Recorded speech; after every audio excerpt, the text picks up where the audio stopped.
হিমালয়ের কোলে বসে আছে এক শান্ত স্থান কেদারনাথ, যেখানে মেঘ আর বরফ মিশে যায়। বাতাসে ভেসে আসে ঘণ্টার ধ্বনি, আর মানুষের অন্তরে জাগে বিশ্বাস। আজ আমি যখন কেদারনাথের ছবি আঁকছি, মনে পড়ছে সেই প্রাচীন গল্প, কিভাবে এই স্থান হয়ে উঠেছিল শিবের নিবাস। কেদারনাথ উত্তরাখণ্ডের রুদ্রপ্রয়াগ জেলায় অবস্থিত, সমুদ্রপৃষ্ঠ থেকে প্রায় ৩,৫৮৪ মিটার উঁচুতে। এখানে পৌঁছতে হয় গৌরীকুণ্ড থেকে প্রায় ১৮ কিলোমিটার হাঁটা পথে।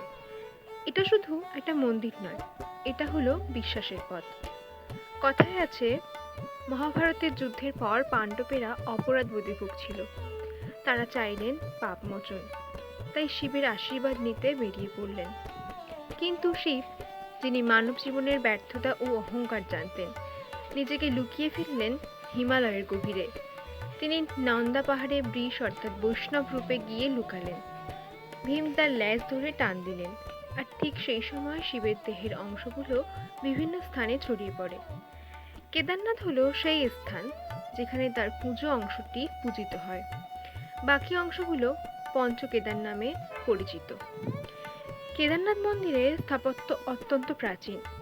কেউ বলে এটি আদিগুরু শঙ্করাচার্য স্থাপন করেছিলেন প্রায় অষ্টম শতকে। পাথরের ব্লক দিয়ে তৈরি এই মন্দিরে কোনো সিমেন্ট বা লোহা ব্যবহৃত হয়নি। বরফে ঢাকা থাকলেও শিবলিঙ্গ অক্ষত থাকে, যেন প্রকৃতি তাকে রক্ষা করছে।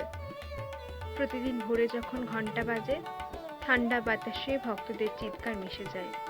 কেউ দূর হিমালয় থেকে আসে শুধু একবার ওম নমঃ শিবায় বলার জন্য। এই মন্দিরে প্রবেশ করলে মনে হয় পৃথিবী থেকে অন্য এক জগতে পা রেখেছে। কেদারনাথের চারপাশে দেখা যায় গঙ্গার উপনদী মন্দাকিনী। এখানকার পাহাড়ে ফুলের গালিচা আর বাতাসে আছে গঙ্গার শব্দ।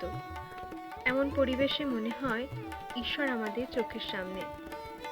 ২০১৩ সালে ভয়াবহ বন্যায় কেদারনাথ ভেসে যায়। মন্দিরের আশেপাশে সবকিছু ধ্বংস হয়ে যায়, কিন্তু আশ্চর্যজনকভাবে শিব মন্দির অক্ষত থাকে।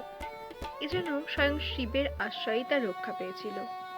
সেই দিন থেকে কেদারনাথ আর শুধু ধর্মীয় স্থান নয়, এটা হয়ে উঠেছে আশার প্রতীক।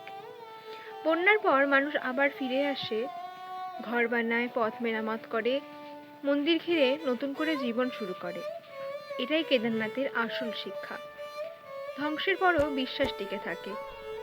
আমি আজ যখন কেদারনাথ আঁকছি, মনে হচ্ছে আমি নিজেই পাহাড়ের কোলে বসে আছি। এই ছবিটা প্রতিটা রেখা এক একটা প্রার্থনা।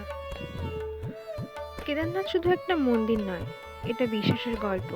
হাজার বছরের পুরনো সেই আশ্রয় আজও বলে যায়, যেখানে ভক্তি আছে সেখানেই শিব আছেন। এই চিত্র আমার ছোট প্রার্থনা, পাহাড় আর শিবের প্রতি শ্রদ্ধা জানিয়ে।